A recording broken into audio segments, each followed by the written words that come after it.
Hi കൂട്ടുകാരെ, നമസ്കാരം. നമ്മുടെ ഫുഡ് ഫ്രണ്ട്സി എന്ന് പറഞ്ഞിട്ടുള്ള യൂട്യൂബ് ചാനലിലേക്ക് എല്ലാവർക്കും സ്വാഗതം.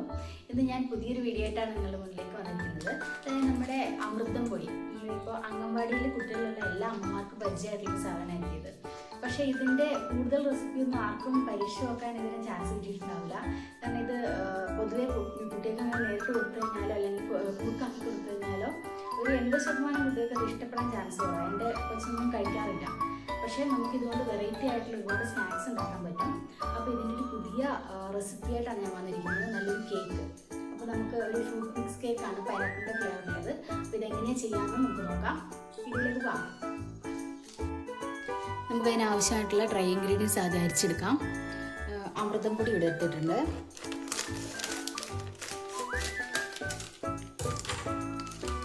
അതായിട്ട് നമ്മൾ അരക്കപ്പ് അമൃതം പൊടി അത് അതിനകത്തിട്ടിട്ടു.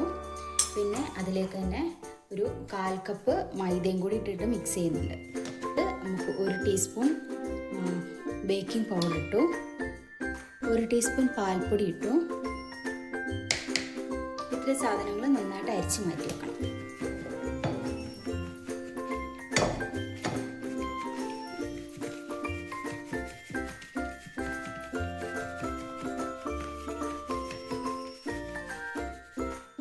ഡ്രൈ ഇൻഗ്രീഡിയൻസ് ഇവിടെ അരിച്ചെടുത്ത് മാറ്റി വെച്ചിട്ടുണ്ട്. നമ്മളൊരു മിക്സിയുടെ ജാർ എടുത്ത് വെച്ചിട്ടുണ്ട്. ഇതിനകത്തേക്ക് ഒരു 4 മുട്ട പൊട്ടിച്ച് വയ്ക്കണം.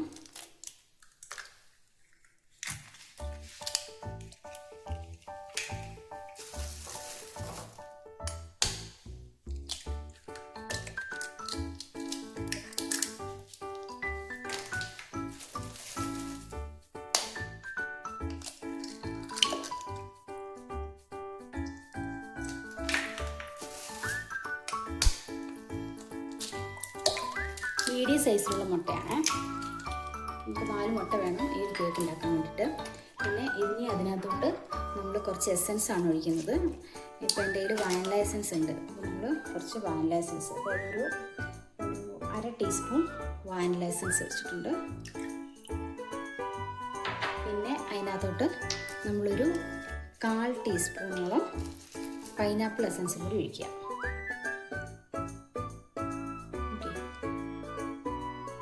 എസൻസ് ഒഴിച്ചിട്ടുണ്ട്. ഇനി നമുക്ക് ഇത് മിക്സിയിൽ ജാറിൽ നന്നായിട്ട് ബ്ലെൻഡ് ചെയ്തെടുക്കാം. അതൊന്ന് ബ്ലെൻഡ് ചെയ്തെടുത്തു. ഇനി നമുക്ക് അതിനകത്തോട്ട് ഒരു 1/4 കപ്പ് പഞ്ചസാരയും കൂടി ചേർക്കാം. ഓൾറെഡി ഈ അമൃതം പൊടിക്കകത്ത് അത്യാവശ്യം പഞ്ചസാര ഉണ്ടെന്ന് പറഞ്ഞാണ് അവർ തരുന്നത്. അപ്പോൾ നമുക്ക് കേക്കിന് ആവശ്യമായിട്ടുള്ള കുറച്ച് പഞ്ചസാരയും കൂടി നമുക്ക് ഇതിനകത്ത് ചേർത്ത് വെക്കാം. പഞ്ചസാര ചേർത്ത് മിക്സിയിൽ ഒന്നും കൂടി നന്നായിട്ട് ബീറ്റ് ചെയ്തിട്ടുണ്ട്. ഇനി നമുക്ക് അതിനകത്തോട്ട് ഒരു 1/4 കപ്പ് അളവിൽ സൺഫ്ലവർ ഓയിൽ അത് ചേർത്ത് കൊടുത്തിട്ടുണ്ട്. ഇനി നമുക്ക് ഒന്നുകൂടി മിക്സിയിലിട്ട് നന്നായിട്ട് കറക്കിയെടുക്കാം. നന്നായിട്ട് ഇത് മിക്സായി വന്നിട്ടുണ്ട്. ഉണ്ടോ, നല്ല അത്യാവശ്യം ബാറ്റർ ഉണ്ടോ, കുറച്ച് ആദ്യത്തെ കൺസിസ്റ്റൻസിനേക്കാളും കുറച്ചും കൂടി ഒന്ന് തിക്കായിട്ടുണ്ട് ഈ ഒരു ബാറ്റർ. ഇനി നമുക്കിതിനകത്തോട്ട് ഒഴിച്ചു കൊടുക്കാം. ഈ ഡ്രൈ മിക്സിനകത്തോട്ട് നമ്മളിത് ഒഴിച്ചു കൊടുക്കുകയാണ്.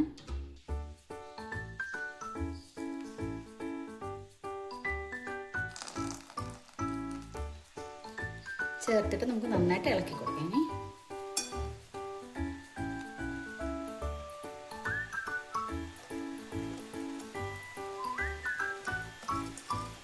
വിസ്ക് വെച്ച് മാക്സിമം നല്ല സ്പീഡിൽ ഇളക്കി കൊടുക്കാം. എന്നിട്ട് ഇതിൻ്റെ കട്ടകളൊന്നും ഇല്ലാതെ നല്ല സ്മൂത്തായിട്ട് വരണം ഈ ബാറ്റർ. എന്നാൽ മാത്രമാണ് നമുക്ക് കേക്ക് നന്നായിട്ട് പൊങ്ങി വരുള്ളൂ.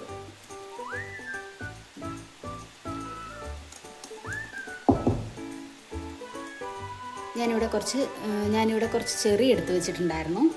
അപ്പോൾ നമുക്ക് ഇത് കട്ട് ചെയ്തതാണ്. കുറച്ച് നമുക്ക് ചേർത്ത് വെക്കാം.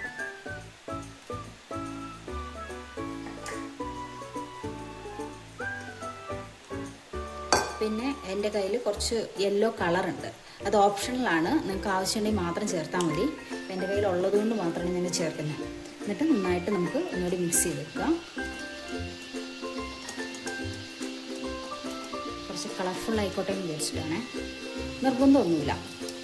പറഞ്ഞ പോലെ നമ്മൾ മിക്സിയുടെ ജാറിലാണ് ചെയ്യുന്നത്. നമ്മുടെ കയ്യിൽ ബീറ്റർ ഉണ്ടെങ്കിൽ ബീറ്റർ ഉപയോഗിച്ചിട്ടും ഇത് ചെയ്യാം.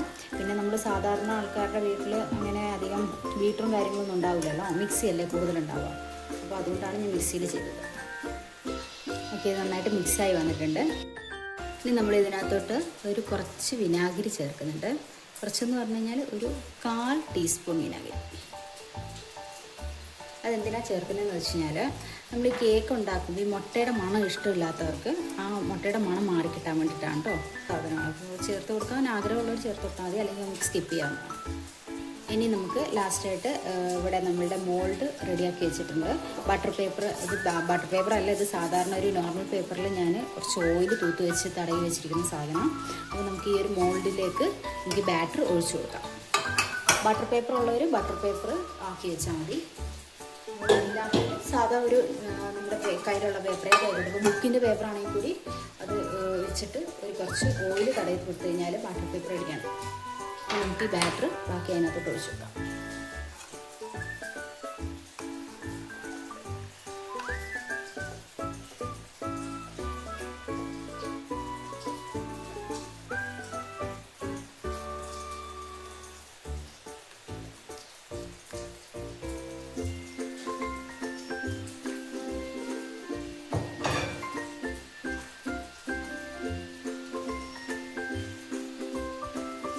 ഇനി നമുക്ക് ഇതൊന്ന് അടിയിൽ തട്ടി കൊടുക്കാം.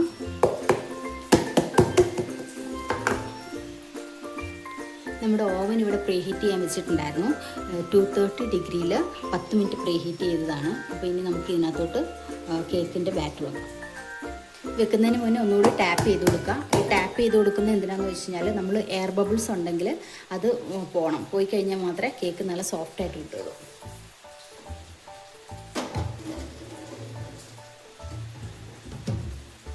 ഇനി ഇത് നമ്മൾ 180 ഡിഗ്രിയിൽ ഒരു 40 മിനിറ്റ്സ് നമ്മളത് ബേക്ക് ചെയ്തെടുക്കണം. നമുക്കിനി ഇത് ഓവൻ ഇല്ലാത്ത ആൾക്കാരാണെങ്കിൽ ഇതേ സെയിം സംഭവം നമുക്ക് കുക്കറിലോ അല്ലെങ്കിൽ വേറെ ഓവൻ സെറ്റപ്പിലോ ആക്കി റെഡിയാക്കാവുന്നതാണ് കേട്ടോ. കേക്ക് ഇവിടെ റെഡി ആയിട്ടുണ്ട്. അപ്പോൾ ഇത് തുറന്ന് നോക്കാം. സൂപ്പർ. ഞാനിത് 3/4 ഭാഗം വെന്തപ്പം ഇത് തുറന്നിട്ട് ഈ ചെറിയൊക്കെ കട്ട് ചെയ്തിട്ട് മുകളിൽ വെച്ച് ഗാർണിഷ് ചെയ്തതാണ്. പിന്നെ ഇതിൻ്റെ അവസ്ഥ എന്താണെന്നുള്ളത് മുറിച്ച് വെക്കാം. പിന്നെ ഇത് ചൂടോടുകൂടി മുറിക്കരുത് കേട്ടോ. നന്നായിട്ട് തണുത്തതിന് ശേഷം മാത്രമേ മുറിക്കാവൂ. എന്നാൽ മാത്രമേ നല്ല ടെക്സ്ചറിൽ കിട്ടുകയുള്ളത്. നന്നായിട്ട് കട്ട് ചെയ്ത് വരുള്ളൂ, അല്ലെങ്കിൽ പൊടിഞ്ഞു പോകും. അതും കൂടി ശ്രദ്ധിക്കണേ. നമ്മുടെ കേക്ക് ഇത് അവിടെ റെഡി ആയിട്ട് കട്ട് ചെയ്ത് വെച്ചിട്ടുണ്ട്. നല്ല സോഫ്റ്റ് കേക്കാണ്, നല്ല പഞ്ഞി പോലെ ഇരിക്കുന്ന സോഫ്റ്റ് കേക്കാണ്. നമ്മൾ പിള്ളേർക്കൊക്കെ ഭയങ്കര ഇഷ്ടമാവും. നല്ല രീതിയിൽ നമുക്ക് ഈസി ആയിട്ട് ഉണ്ടാക്കാൻ പറ്റുന്ന കേക്ക് ആയതുകൊണ്ട് തന്നെ നമ്മൾ എല്ലാവരും ട്രൈ ചെയ്ത് നോക്കണം. ഇനിയുള്ള നല്ല വീഡിയോസിനായിട്ട് എല്ലാവരും ചാനൽ ലൈക്ക് ചെയ്യുക, ഷെയർ ചെയ്യുക, സപ്പോർട്ട് ചെയ്യുക, സബ്സ്ക്രൈബ് ചെയ്യുക. ഇനി അടുത്ത വീഡിയോ ആയിട്ട് നമുക്ക് വീണ്ടും കാണാം. Thank you. ബൈ.